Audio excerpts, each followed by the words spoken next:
नमस्कार मित्रांनो, एक धक्कादायक बातमी समोर आली आहे आणि ते म्हणजे दलालांनी लाभार्थ्यांचा OTP दिला आणि महसूल कर्मचाऱ्यांनी 17 कोटींची वाळू चोरलेली आहे. आणि ही जी घटना आहे ती गेवराई तालुक्यातील बीड जिल्ह्यातील आहे. तर मित्रांनो, याविषयी सर्व माहिती आपण या व्हिडिओमध्ये पाहणार आहोत. तर माहिती पाहण्याच्या अगोदर मित्रांनो, तुम्ही जर पहिल्यांदा चॅनलवर आला असाल तर चॅनलला सबस्क्राईब करायला विसरू नका. तर मित्रांनो, आपण पाहूया की जे 17 कोटींची वाळू चोरी कशाप्रकारे झाली. तर गोदावरीच्या पात्रात मुरुमाचा रस्ता करून नैसर्गिक प्रवाह अडवला. आणि त्यानंतर आपण पाहूया की राक्षस भवन रेती घाटावर घरकुल लाभार्थ्यांच्या नावाखाली झालेला बेकायदेशीर वाळू उपसा म्हणजेच केवळ साधी चोरी नसून हे एक संघटित डिजिटल रॅकेट असल्याचे उघड झाले आहे. तर जिल्हाधिकाऱ्यांच्या आदेशानुसार गठीत चौकशी समितीने केलेल्या ड्रोन सर्वेक्षणातून तब्बल 25,642 ब्रास अवैध वाळूचे उत्खनन झाल्याचे निष्पन्न झाले असून त्याचे बाजारमूल्य तब्बल 17,66,00,000 असल्याचं 22,096 रुपये इतके प्रचंड आहे. आणि शासनाच्या धोरणानुसार घरकुल बांधकामासाठी प्रति लाभार्थी 5 ब्रास मोफत वाळू दिली जाणार होती.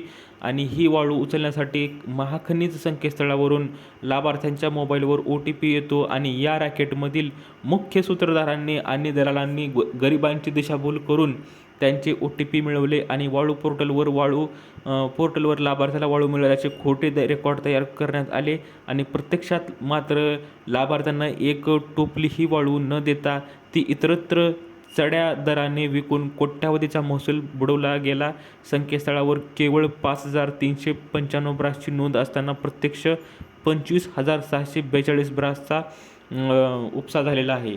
तर मित्रांनो, ह्या अधिकाऱ्यांनी जवळपास 17 कोटींची वाळू चोरलेली आहे लाभार्थ्यांची OTP घेऊन. आणि तहसीलदारांना राजकीय अभय का? तर यात तहसीलदारसुद्धा हस्तक्षेप आहे तहसीलदाराचा. तर गेवराईचे तहसीलदार संदीप खोमणे मात्र या संपूर्ण प्रकरणापासून दूरच राहिले आहेत. आणि या कालावधीत खोमणे अनेकदा गोदावरीच्या पात्रात प्रत्यक्ष फिरताना दिसल्याचा दावा स्थानिक नागरिकांकडून केला जात आहे.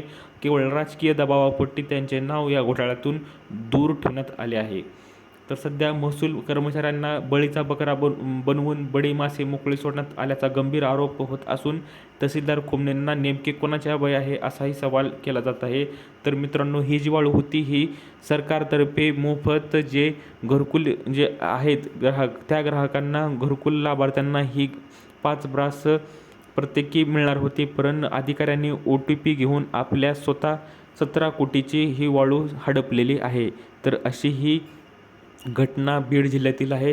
तर मित्रांनो, दिलेली माहिती समजली असेल तर व्हिडिओला लाईक करा, जास्तीत जास्त शेअर करा, चॅनलला सबस्क्राईब करायला विसरू नका. तर भेटूया पुढच्या व्हिडिओमध्ये. तोपर्यंत धन्यवाद.